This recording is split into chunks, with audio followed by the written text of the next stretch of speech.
Hello, hello, beautiful people, and welcome back to another edition of The Professional Fan. I am your host, The Professional Fan, Mike Antonase. That is Travis, who is now jumping past me. And today we are going to be discussing a recap of week 2 of the Cleveland Browns training camp. Up and at 'em, already done and through. It's hard to believe that the Hall of Fame game came and went. I unfortunately missed it. I was hoping to call it, but Thursday ended up being a crazy day at work. So unfortunately, wasn't able to call the Hall of Fame game. But for those of you who watched it, hope you enjoyed it. Sorry you had to watch Kyle Allen play football for an extended period of time. No hate to Kyle Allen, but I heard it was a rough watch. So a lot to get into. Week 2 is a mixed bag of pretty much everything when it came to Browns training camp. We're 1 week removed from the Browns' first preseason game against the Panthers. That is the 8th. So legitimately 1 week from today, we will be seeing the Cleveland Browns play another football team. And that'll be a really exciting game to watch. We're going to see a lot of Dylan Gabriel, a lot of Shedeur Sanders in those games, almost exclusively the rookies. So I'm pretty excited to kind of dive into it. A lot to talk about, so let's just get right into it. The Cleveland Browns padded practices gave us a lot to analyze, a lot to review.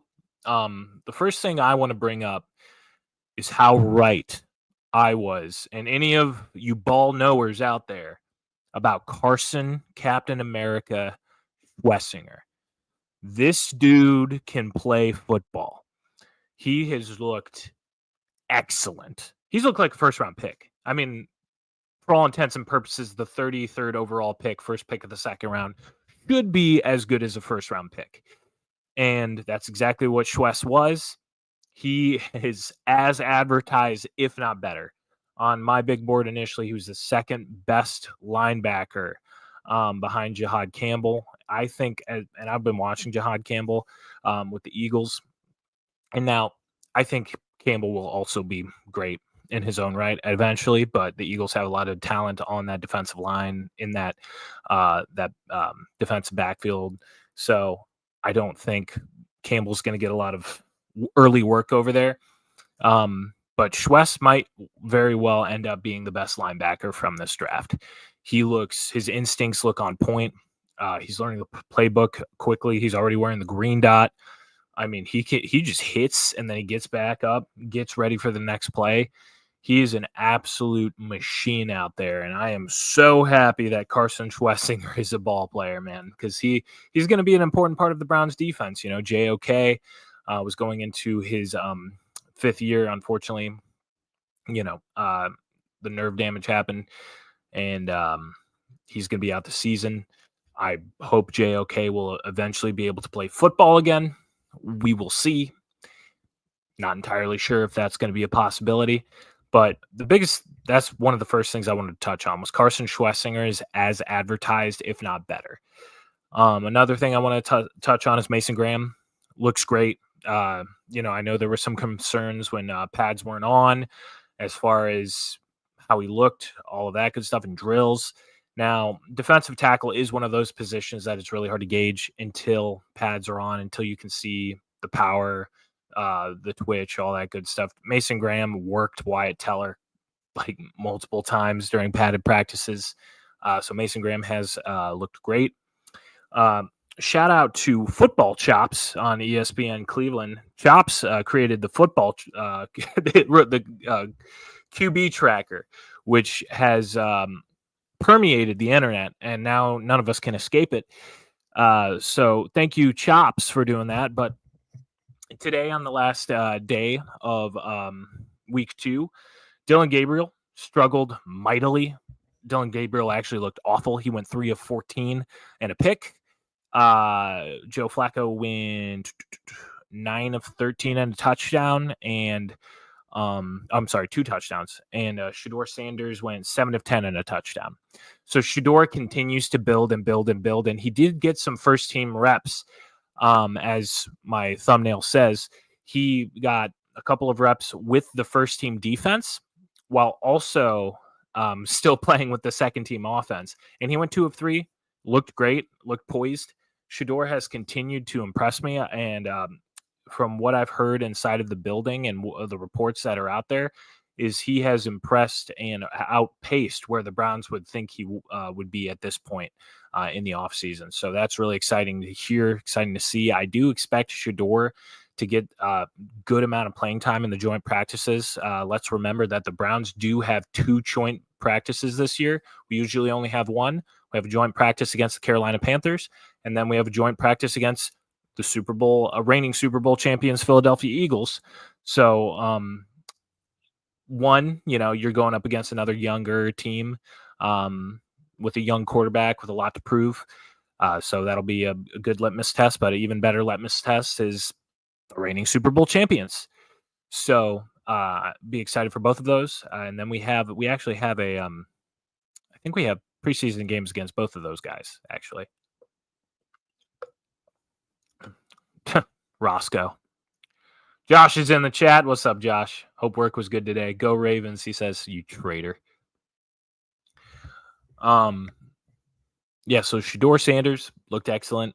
Dylan Gabriel struggled mightily. Now he has had a pretty decent training camp so far. Kenny Pickett is expected to return. He returned today, but he's expected to get some practice next week. I really don't see Kenny making it all that long. The Saints look like they're going to need somebody, and they might be poised to trade for like a bridge guy. Kenny Pickett would be perfect for that. And because Tyler Shuck looks awful in Saints training camp. I don't know if any of you are plugged into New Orleans Saints news or content, but he looks garbage. Like Tyler Shuck looks awful for the Saints. I feel bad. I feel bad for all Saints fans that they drafted that 40-year-old man to play football in his rookie year. Other news, Harold Fannin Jr. looks excellent. It looks like he could even line up at the X receiver position if he wanted to. Needs to work on blocking a little bit. He missed a few wham blocks out there and some running drills. Dylan Sampson looks good.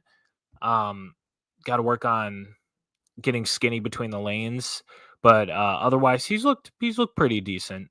I think him and Jerome Ford will at least be able to hold down the fort until Quinshon Judkins can actually play football, what we drafted him to do.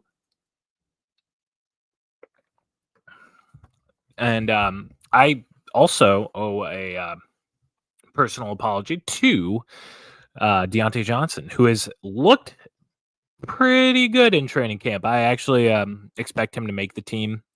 I initially expected him not to, but it was a very low risk, high reward kind of thing for the Browns. Deontay Johnson bounced around after having a pretty decent career with the Steelers, and now he's on the Browns. And at least for training camp, he's looked like the second best receiver behind Judy once the pads got on. We got some young guys that continue to shine, 2 UDFAs. If you've been plugged into the Shedeur stuff, number 84 and number 37 have become 2 of Shedeur's favorite targets. Gage, I'm so sorry if I mispronounce this. Gage Laveridan out of South Carolina. He's continued to make plays, is making a statement to make the team. And then Luke Froya has also looked great. And, I know he's becoming the quick training camp fan favorite, local kid out of Menor, went to Kent State. So a lot of reasons people are excited for him. I think both have a chance to make the team. I think one of them could possibly make the team just to return pumps. DeAndre Jordan, we signed from the Bears to do that, but the Browns have never had great luck with punt returners, especially signing them specifically for free agent reasons.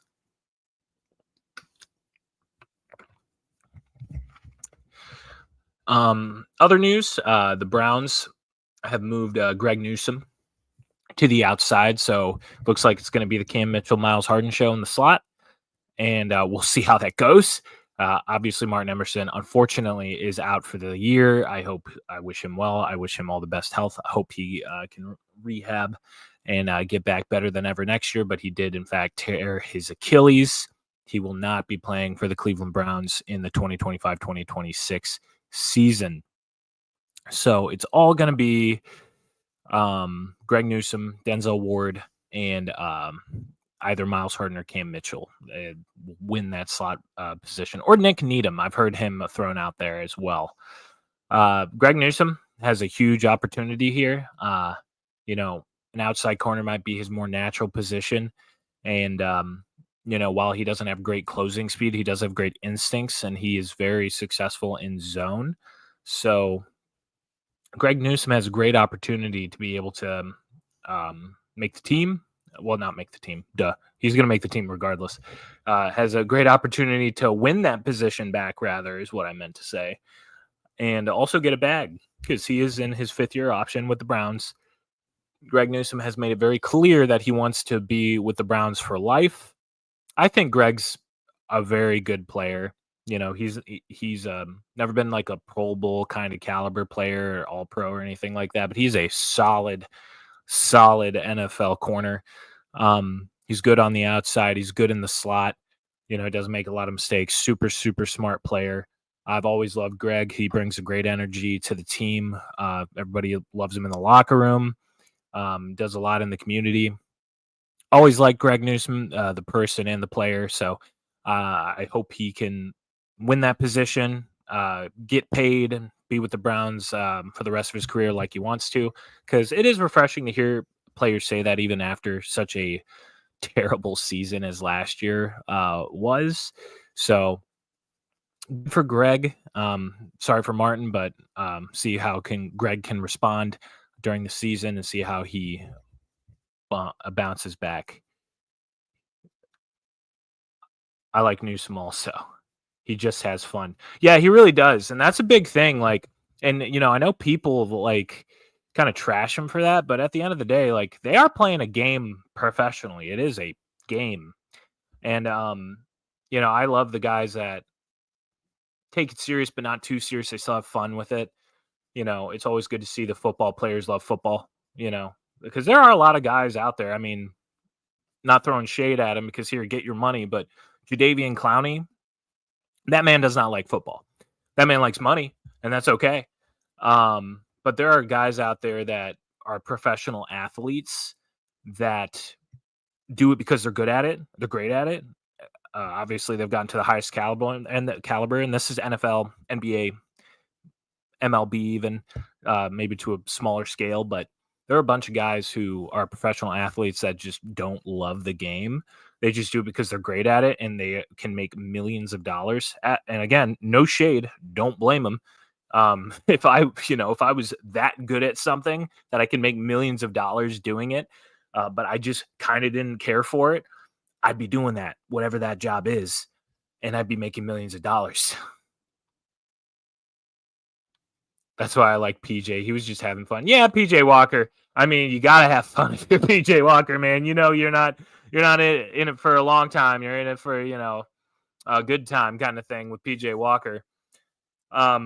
Here he had some games, man. I mean, he beat the 49ers that year. It was kind of wild.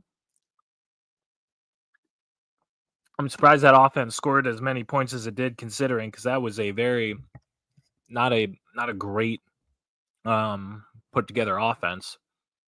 Oh, in other news as well, on to talking about just NFL news in general. Today, star wide receiver for the Washington Commanders, Terry McLaurin, has asked for a trade.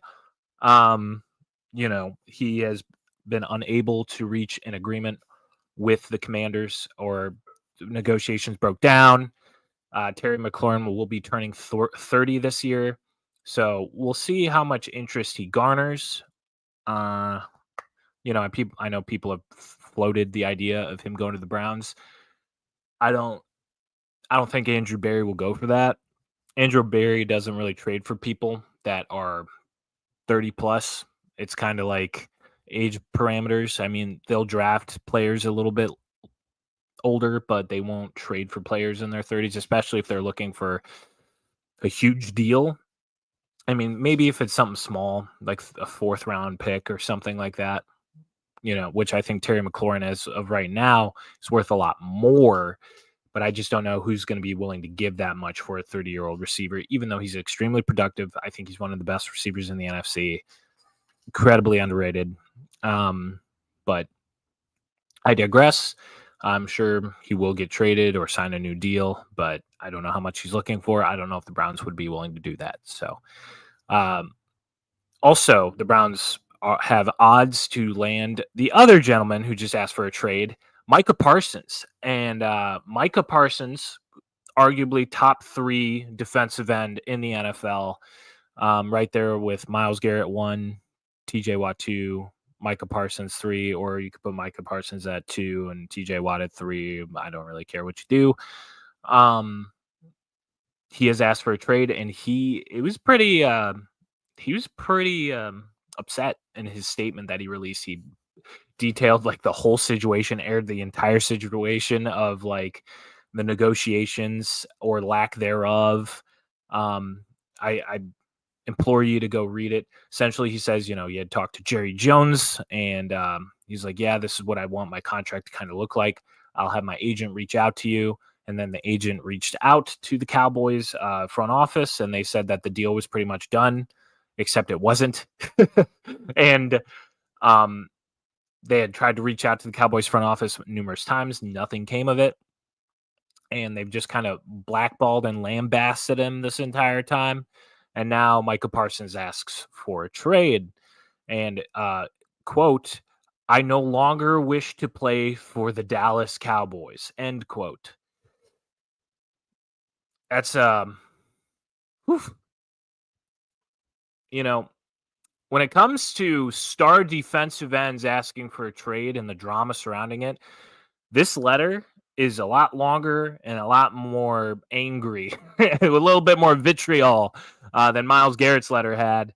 I mean, Myles Garrett never talked bad about the Browns organization or anything like that. And Micah Parsons didn't insult the fans. He said that Dallas fans were the best fans in the world, but he did not hold back or was merciful with his words when it came to the Dallas Cowboys front office.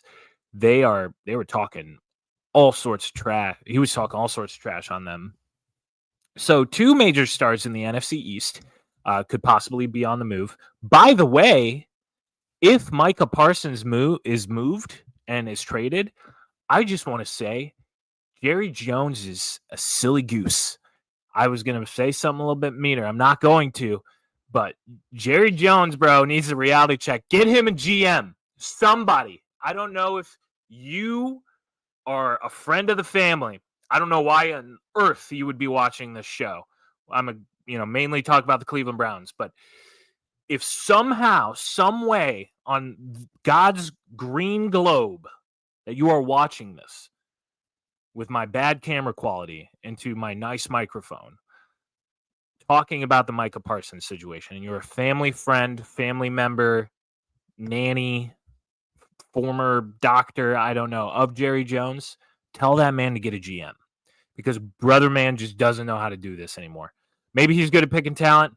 Maybe he's good at drafting still, but the contract situations are always bad. He's always bad at it. There's never any secrets about how bad it's going either. He's got to be better at communication with these dudes, man. Like, he needs a general manager over there. Micah Parsons is one of the best players in the NFL that can now be leaving, and he's young. I don't know how you let this go this far and this long with a superstar player who's 25, 26. Like, that's crazy. Like, this isn't a dude that he waffled, Like, I could see here. I just said I hope Greg Newsome stays with the Browns his whole career, because I like his personality. He has fun. I think he's great for the city. I think he's great for the team. But I think he's a good player. But, and he could be great. But as it sits, Greg Newsome, The second is a good NFL football player. I don't doubt that there will be some sort of contract back and forth between Greg Newsome and his agent and the Browns front office. Comparatively, Michael Parsons, who's a superstar, who's been great since his rookie year, who is a NFL Defensive Player of the Year candidate year in and year out, who possibly could be a future Hall of Famer. You take it this far and you let it get to the point where he asked for a trade. I mean, shit, at least we re-signed Miles once before Miles did it, and we managed to re-sign him again. I don't know if that's going to happen in Dallas. I don't know how bad the relationship is. Also, I don't know, Michael Parsons is pretty out there in public, but like, I don't know how personal he takes shit. So, horrible management on the Cowboys side. And if you're a Cowboys fan, I'm sorry that you're dealing with this chicanery, man. The Jerry world is crazy. You don't pay your superstar players, for the love of God. I mean, for your team's sake, for your city's sake, for the fans' sake, pay your superstars. You're paying Dak Prescott $60 million a year. Ugh. Oh. And you don't pay Micah Parsons? I just don't get it. Again, this is a Browns podcast, but I just need to talk about it. Micah Parsons is one of the best players in the NFL. We got to talk about it. And your Cowboys are paying Dak Prescott $60 million a year, and they let it get this far with Micah Parsons. What is this? What is this? Who is advising him? I know Jerry Jones doesn't have an NFL GM, but who's talking to this guy in the meetings? Does he have meetings? I've watched Hard Knocks. I know bro has his black coffee. He's got his egg McMuffin from McDonald's. He gets every day. He's a billionaire, by the way, multi-billionaire. Black coffee, egg McMuffin. Talks to nobody in the mornings. Get that man in a meeting room. Tell him something. Stop him at the water cooler. Get him a GM. Talk to him. Talk to Jerry. Call him. I don't know what else to do. Leave a comment on their Twitter page. Jerry Jones is a GM. I don't know how you do this. I have no idea how this happens. It's ridiculous. I feel bad. If you're a Cowboys fan, I'm so sorry. You're paying Dak Prescott $60 million a year. 60. In Texas. Oh.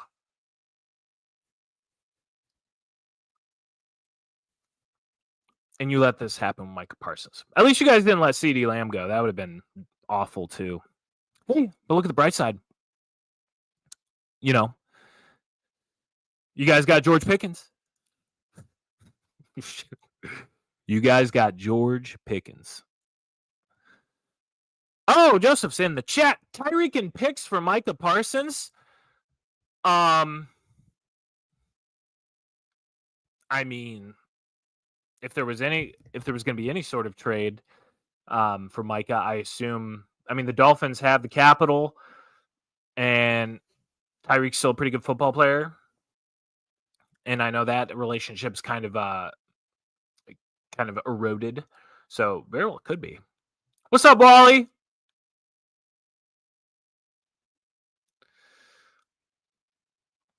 But yeah, so that's what's going on in the NFL today. As far as going back to the Cleveland Browns, going back to what Jimmy Haslam said this past week, rather, in his press conference, it looks like the two rookie quarterbacks are going to be getting a lot of playing time in the exhibition games and in the preseason games. So in the joint practices, you're going to see a lot more of the rookies, maybe even more so than Flacco. I don't even know how much Flacco will really be out there in joint practices because, I mean, they really want to see what they got out of these rookies. And I think that's going to matter a whole hell of a lot who's going to be QB2 behind Flacco. Because at this point, Flacco is starting the season.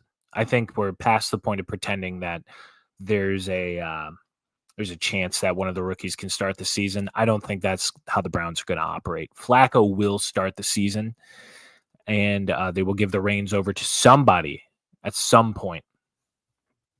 Now, who that is going to be dependent on, I believe, the joint practices and the preseason. Who looks the best?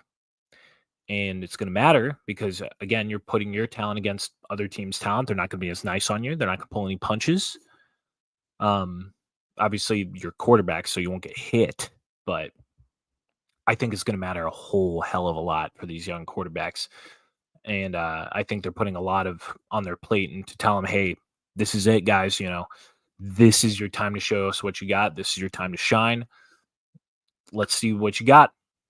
And I think whoever comes out of those 2 joint practices, out of those 2 preseason games, looking like the better quarterback is going to be your QB2 behind Flacco. That's where I'm at with it. And I think that's where the Browns are at with it from everything I'm hearing.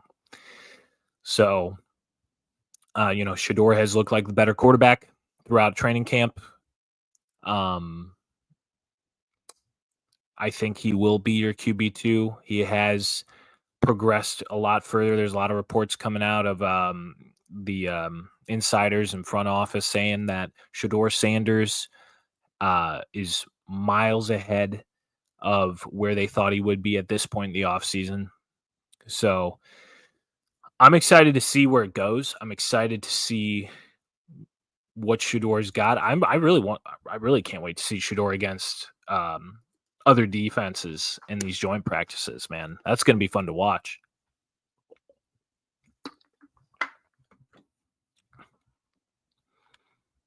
Who's my week 1 starter? Flacco. It's Flacco. Yeah, what's up? Hope you're having a good night tonight, Wally.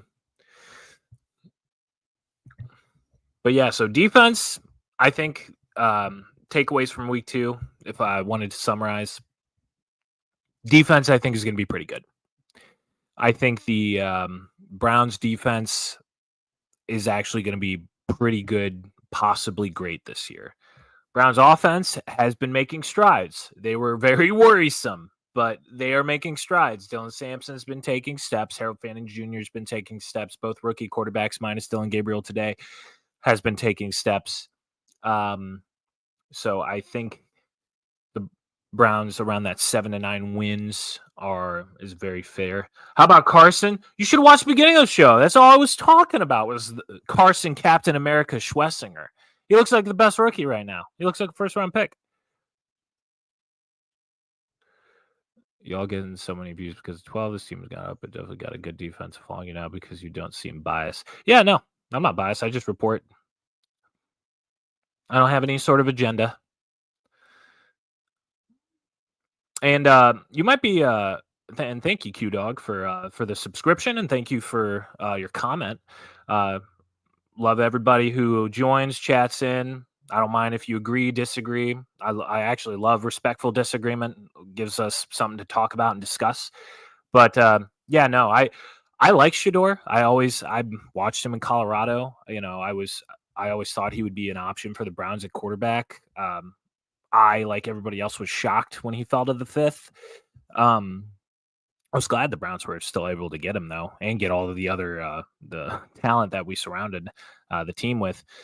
I think you might be a little surprised at how much better the Browns are than you think they are. I'm not saying we're going to be a good team, but we are a lot better than we were last year. I don't know if you're I'm just assuming you're a Colorado fan, starting to follow the Browns a little bit because of Shedeur, and cool with that, and I'm thankful for that. But with Kevin Stefanski and how he does his offenses, it's very quarterback friendly, especially for young players first entering the league. He won 11 games with 4 different quarterbacks in one season. He won Coach of the Year that year. It was his most recent award. I think Shedeur will benefit a lot from being under the tutelage of Kevin Stefanski. And Jerry Jeudy's an excellent talent. David Njoku's an excellent talent. The offensive line it's not as great as it once was. It's aged a little bit, but it's still going to be decent. I think middle of the pack, 15th, 18th ranked offensive line is probably fair for the Browns O-line and where it's at. But bunch of our 2 all pros. I mean, like Wyatt Teller, Joe Bitonio were like always like 1, 2 best guards in the NFL, like back to back. Like they were both all pros. Joe Bitonio is a future Hall of Famer, but he's probably on his last leg. Wyatt Teller's probably only got a couple years left. So, yeah, I mean, the team was not great last year. The year before, they won 11 games, went to the playoffs. The talent is still there. I think the defense is going to be great. The offense is young. I think our receiver room needs some help. If they can get decent production from Deontay Johnson, I think the offense that the Browns are moving to, especially if they play Shedeur early or any of the rookies for that matter, I think that you'll see that it'll work out as long as we can get decent production from wide receiver 2, whoever that may be. Is it Deontay Johnson? Is it Cedric Tillman? Is it Jamari Thrash? Is it one of the UDFAs? I don't care who it is. Whoever's wide receiver 2 behind Jerry Jeudy, if they can give us decent enough production, the way Kevin Stefanski likes to run 12 personnel, have 2 tight end sets, all that good stuff. And he loves to use the running back in passing situations as well.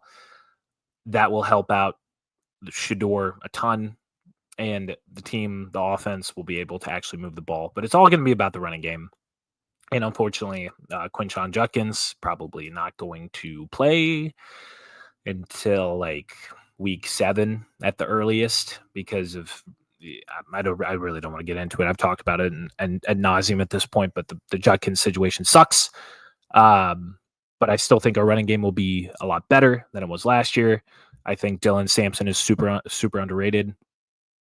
But yeah, I know I said a lot there, but I love Shedeur. I think he's an excellent talent. I really he's impressed me even more so than I thought he would in training camp. How the tackles looking? That's a great question. That is a that's a great question. I don't know yet, Joseph. If I'm being honest, how are the tackles looking? I don't know. It's kind of hard to gauge how your left tackle situation is looking when your young left tackle has to go up against future Hall of Famer Myles Garrett every day. There's a reason why he's held on every play. I mean, Myles Garrett is a cheat code. He just is. I don't know. Dwan Jones looks in better shape, and he's looking quicker off his feet. I think we'll know more about how this offensive line looks, specifically the tackles, next week in joint practices and in the couple of snaps they get in the preseason, but mostly the joint practices. I don't know what to really glean from what we've seen as far as training camp goes, even padded practices, because Myles is getting around Dwan. There was like once he actually stood up Myles Garrett once, which was impressive, because that's like you just standing up like the Hulk as he's like trying to make his way around you. I think Dwan will be okay. Conklin looks like Jack Conklin, looks old, but he'll hold it down.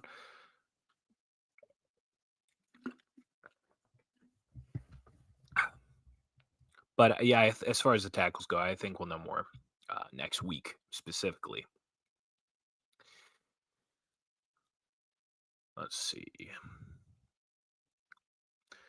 Getting some newer people in the chat tonight, or watching. So if this is your first time checking us out, please like, subscribe, and share.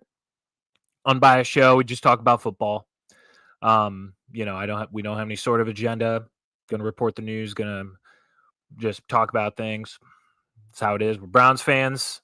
We're a fan of anybody on the Browns. If you wear the helmet, we're a fan of you. Unless your name's Deshaun Watson. Or Johnny Manziel. We don't like Johnny Manziel either anymore. Shedeur getting traded. The Browns don't want him. the I don't know where that report came from. He's not getting traded. The Browns don't trade rookie talent ever. Even like bad players they've had, and Shedeur is not a bad player. He's looks like a pretty good player that they want to develop. I don't know where you're getting the idea that they don't want him. Dude, I'm not gonna I'm not gonna say your username. I'm just gonna call you dude. But thank you for joining. But yeah, no, the Browns aren't gonna trade him. They invested a pick in him. They're giving him reps, looking good. They're progressing him. You know, but yeah, I'm a Jags fan, but I followed the Prime family since Jackson State. 12 is a really good quarterback. If he can get NFL groomed experience, Browns will get a lot of fans, mostly bandwagon. We here. Yeah, I appreciate that. I appreciate you joining. And here it's cool. I mean, Jags fan. Wow. I don't know if we play you guys this year. We usually somehow end up always playing you guys, but I don't think we are. Yeah, that's cool. I know there are a lot of people that followed the Jackson or I'm sorry, the Sanders family from Jackson State. Yeah, no, he's looked great in training camp. I'm really excited to see him in joint practices against Carolina's defense and Philadelphia's. I'm really excited to see him against Philadelphia. That'll be a great litmus test for the young man. But yeah, he's progressed great. I mean, he's already built up some good chemistry. Oops, sorry, I just hit my camera. Got to see my cat though. That's Travis. Don't judge me on the name. The cat was 9 years old when I got him. He is 21 now. I did not change a grown man's name. It's bad. It's rude to change a grown man's name.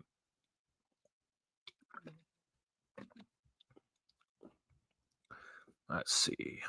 Did I miss any comments?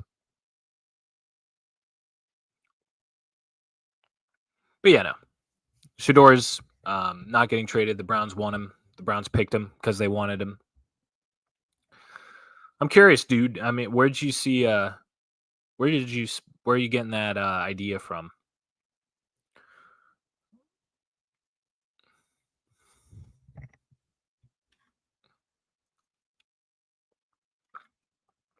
If you're still in the chat, I'd love to know where you're getting that from because I've heard other Colorado fans say that, and I'm not really sure where that's getting gleamed from. You know what I mean? Like, is it because he's not like getting first team reps yet? Because if the Browns think that they have something there, like they're bouncing everybody around in training camp right now. And I think joint practices is really where they're kind of gonna figure out who goes where as far as the pecking order with quarterbacks. And was it Jimmy Haslam's comments? Because Haslam named your cat after Travis Hunter. Nah, his name was Travis when I got him, man. I don't know why. People just name cats whatever, dude. I met a cat named Cheese once. Like I don't know why people be naming cats whatever, but yeah, the cat's name was Travis when I got him. He was 9 years old, and I'm like, that's a grown man. I'm not going to change a grown man's name, so I guess he's Travis. I was adopting a senior cat, and now he's 21 and he's fine. I don't even know how long cats live. Like honestly, like bro can share a beer with me, and like he's still kicking. So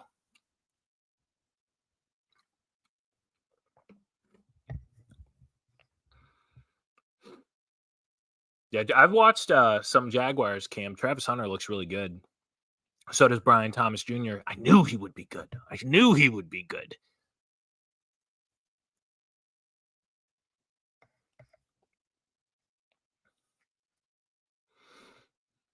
Let's see.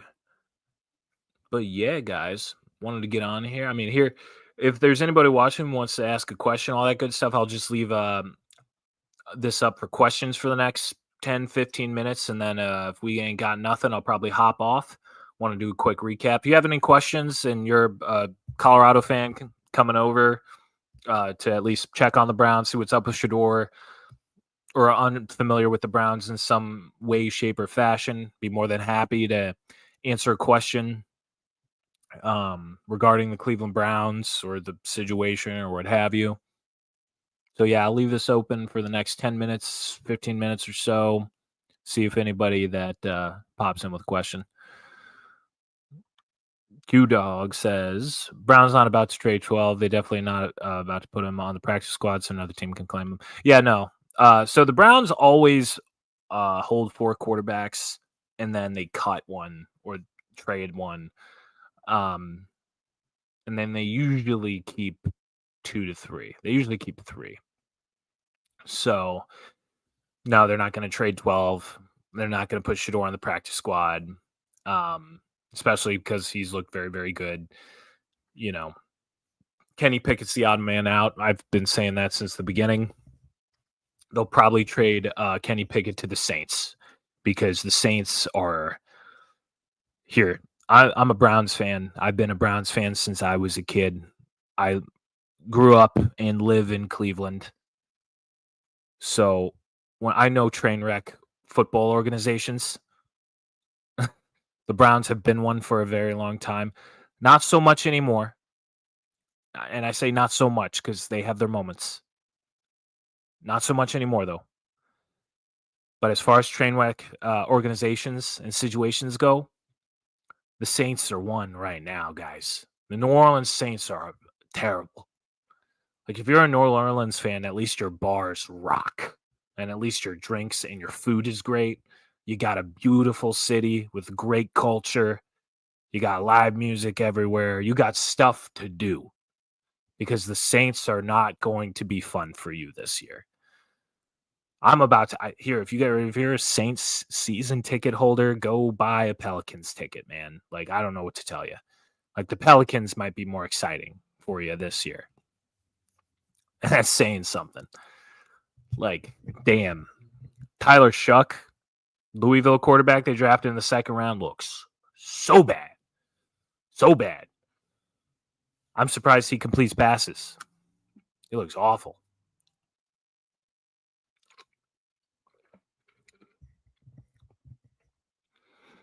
Yeah, folks, this is kind of the Q&A portion. So if you're just joining us, hi, I'm Mike. You're watching The Professional Fan, Browns podcast.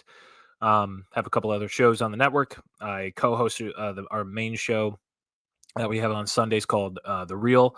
The main host of the channel, Joseph Flatman, my best friend. We just talk about life, liberty, the pursuit of happiness, and sports.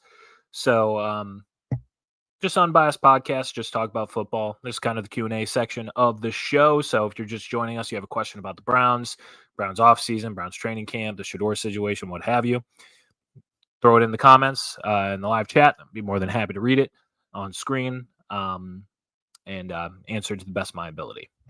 But I'll probably do that for the next 7-ish minutes or so.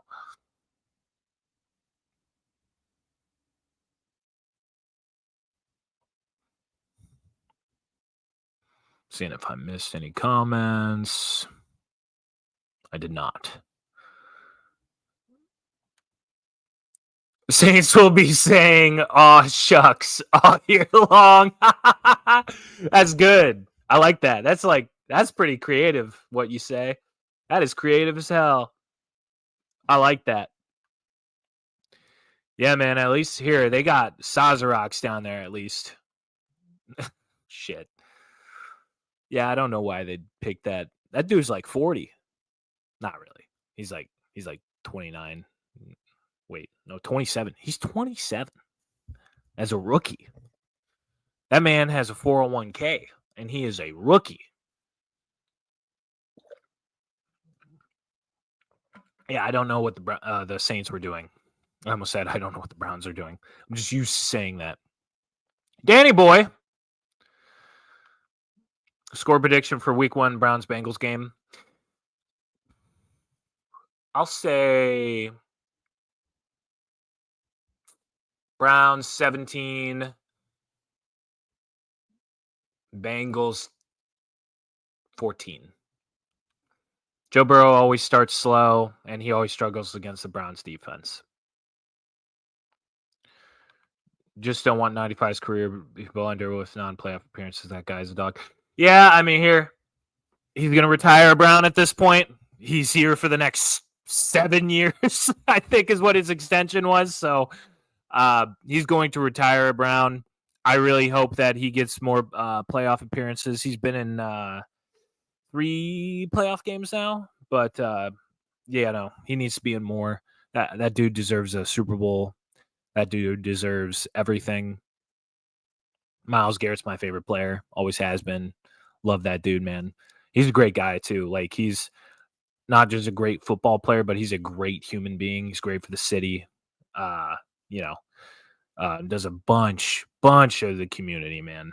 And he's just a genuine dude. Like Myles Garrett's a dude that you'd love to sit down and have a beer with. Not that I think that dude has ever touched a beer in his life or even like smelled something that was junk food. Like that dude's an alien. Like it's crazy. I don't even think bro smelled McDonald's. What do you think of the alternative helmets? I love them, but I wish that they would have come out like when the Color Rush jerseys came out like years ago. I feel like they were like, these are cool. We'll add these with them.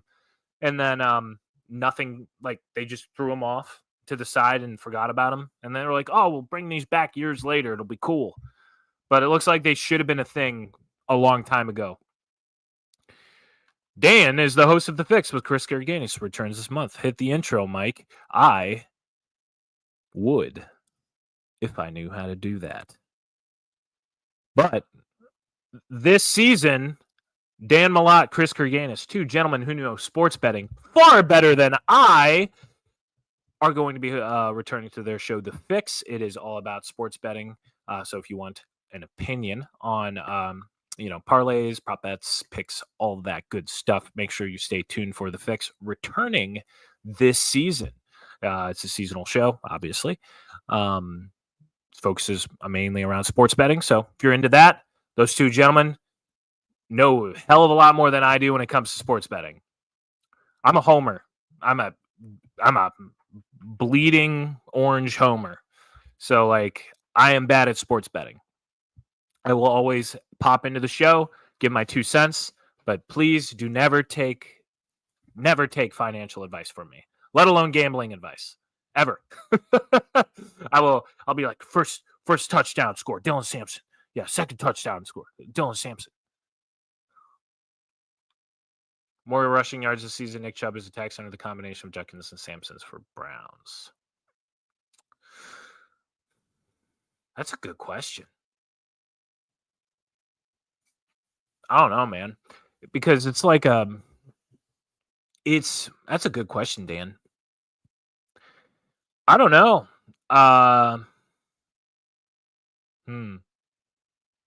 Because it's like, will Nick Chubb stay healthy this whole season, Because he hasn't finished a full season in, 3 years? That is a hard question. But the combination of, I'd have to go with the combination.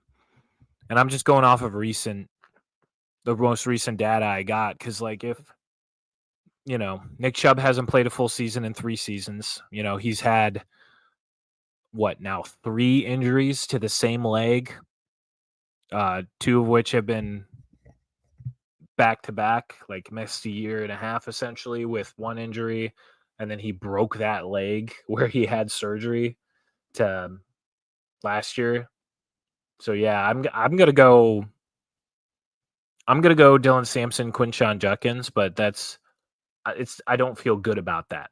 You know what I mean, Danny? Like I'm sure.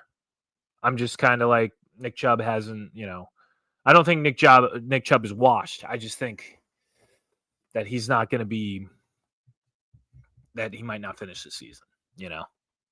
His health hasn't been great. It's sad to see. I wish him success in Houston. I hope he has a very successful season. I hope he bounces back. I love Nick Chubb, but unfortunately, I personally don't see it. It's in the video section, media section.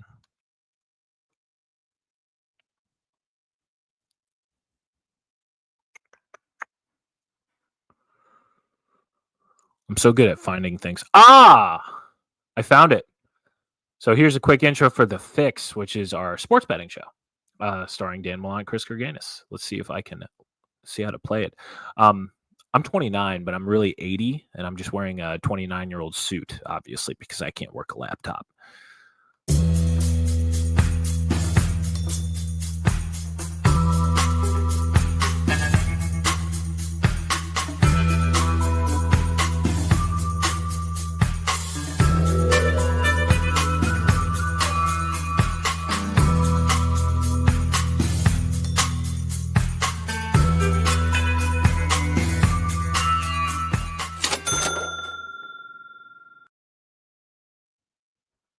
Beautiful. Thing of beauty. More regular season passing yards this season, Dylan Gabriel or Jameis Winston. Where did Jameis go?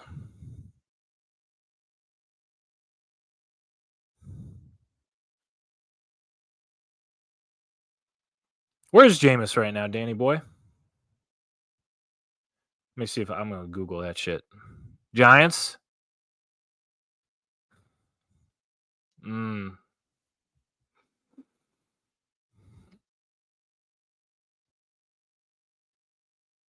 Jameis. I assume Jameis. But I don't know if Dable, because I for sure know that we'll see Dylan Gabriel on the field at some point. I don't know if Dable is going to be, because we're for sure going to see Shedeur Sanders and Dylan Gabriel on the field at some point throwing the football for the Browns. I don't know if Dable is like, oh, we're going to, work Jackson Dart out and we're gonna bring him along, or if it's gonna be like, hey, throw Jackson Dart out there and he's out there until he gets hurt or we think otherwise. So like maybe Gabriel for that reason, but I don't know what the Giants' plan is, because like if they're starting Jameis to start the season, then Jameis, but I don't know if that's going to be the case. Because one thing that I can certainly say about Jameis Winston, he will throw a ton of picks, but he will also throw the ball. Like he will more touchdown receptions this year. Jamari Thrash or Penei Sewell. Jamari Thrash. I hope. That'd be funny.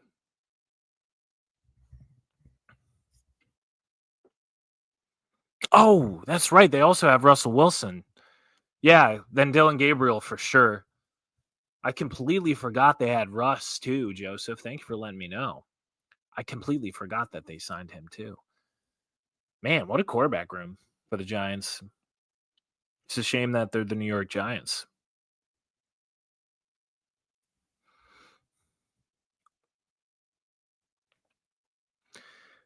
Alrighty, folks.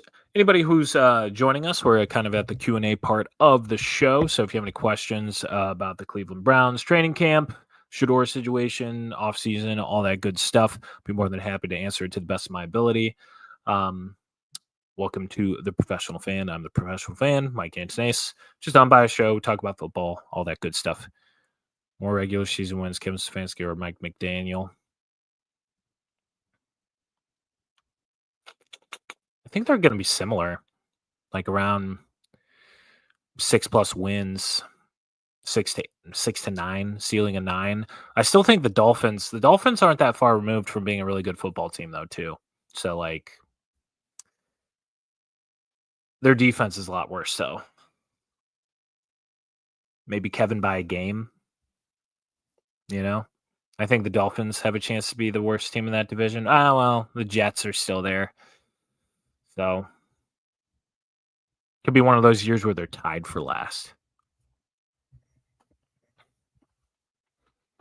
But yeah, folks, we'll keep going until about the hour mark. So about 6 more minutes, and then I'll jump off. But if you're new here, please like, subscribe, and share. We greatly appreciate you joining the show and giving us a watch. Going to be covering the Browns heavily. We always do. especially when the season starts. I'm going to be calling every Browns game. I will certainly try to call the preseason games as well. I think there's like one preseason game I won't be able to, but I will be calling every preseason game, every regular season game. We have a post-game show as well. But yeah, right now, talking training camp, all that good stuff. But I can't wait to call that Bengals game, man. The Bengals-Browns game, I'm going to be so excited until the Browns give me a reason not to be anymore. But yeah, folks, if you're just joining us and you're checking the show out, please throw a comment into the live chat. I'm more than happy to answer the question the best of my ability, or if it's just comment statement, we appreciate everything, even if you disagree. Browns Pro Bowler this year, not named Garrett or Ward. I think the next best bet would be David Njoku, right? David Njoku. He was now David Njoku, or if you're just sticking with defensive Pro Bowler, Carson Schwessinger, I think has a chance. Hell, I think there's a chance if Schwess looks really good, he might even be in the running for defensive, or he might get a vote for defensive rookie of the year. Schwess has looked very impressive. But Browns Pro Bowler not named Garrett or Ward, Njoku. He's been a Pro Bowler before. Joel usually always makes the Pro Bowl. He's always at the games. Also Wyatt, just because they know about him both. So Joel Bitonio or David Njoku. Or Wyatt Teller as a third if you wanted a third. But since the Pro Bowl's become kind of like a media thing, like the media loves David. David's great in front of the camera.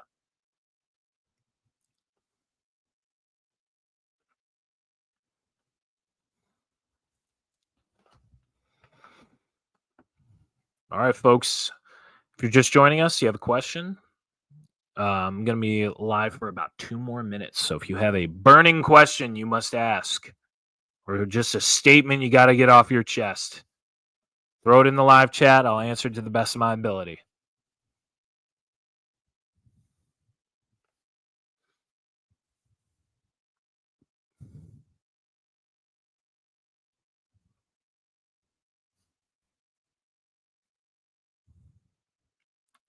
I'm coaching this year. Who are you starting week 1 at QB? That's a great question, Dan. I'm starting Flacco. I just want that veteran presence. I'd probably go Flacco and then Shedeur at QB2 to eventually take over. But, let the rookie see what, the lead up to a game is. Let him see what the operation is in an actual in-season, work week. Let him see how they operate on the field, all that good stuff.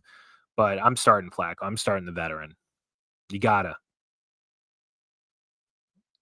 I firmly believe that the best way to do it is to let the rookies develop a little bit. Now, the Browns are in a situation where they're going to have to see what the rookies have at some point during the season because we have 2 first-round picks next year. And it sounds like from what Haslam said, we will definitely be seeing them at some point this year. So you will see Shedeur Sanders on the field. You will see Dylan Gabriel on the field. And if they show something extremely positive, you'll be seeing a lot more of them, hopefully.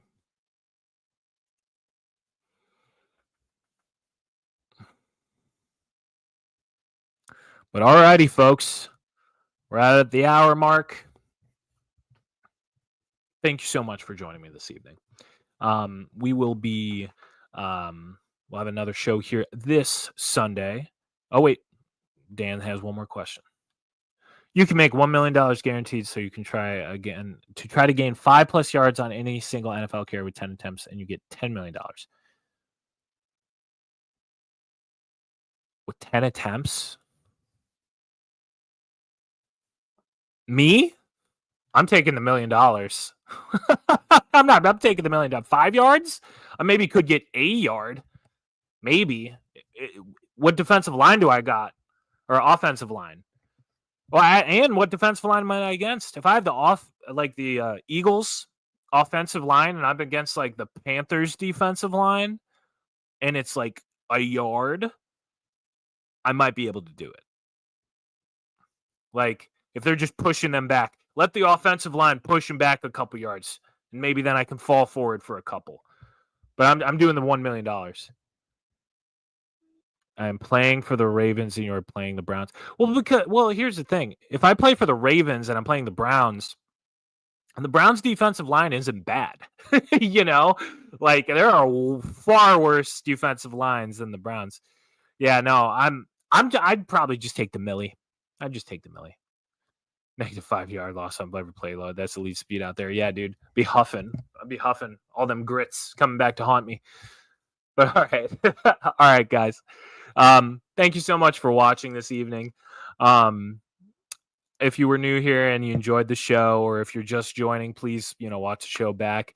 Unbiased show. We just talk about Browns football, all that good stuff. No agendas here. We just report the news, interact with you, answer questions, all that good stuff, and give our best takes and observations from training camp, from the season, all that good stuff. But thank you so much for joining. If you know of anybody who likes this content, please share it with them. A like goes a long way for us. We're an upcoming show. We're trying to get to 500 subscribers. Every single subscriber counts, even if you hit the subscribe button and, never watch us again. I prefer you watch us again, but even if you don't, hitting that subscribe button goes a long way. Also, ding the notification bell if you are on YouTube to be notified when Joseph or I are live. And yeah. Oh, wait, what? There's a couple things. Myles Garrett will be back there before you even look up. Yeah, dude. I'd be smoked. What you say? You think the Browns tank for Manny? No. And it sounds like he's going to be well, I mean, if they have a chance to, it sounds like he's going to be in school for 2 years from what Haslam said. So if that's the case, then no. Yeah. I mean, they have the ability to, if one of our rookies doesn't work out and for whatever reason they don't pick a quarterback, if that's the case next year, they could tank feasibly that year to get Manning, but I don't know. I don't think so. I think that's too far in the future to say, and nobody has a crystal ball, so I don't personally think so. But folks, thank you so much for watching. I love you all very, very much. And as always, please, for me, stay professional. Love you very much. Later.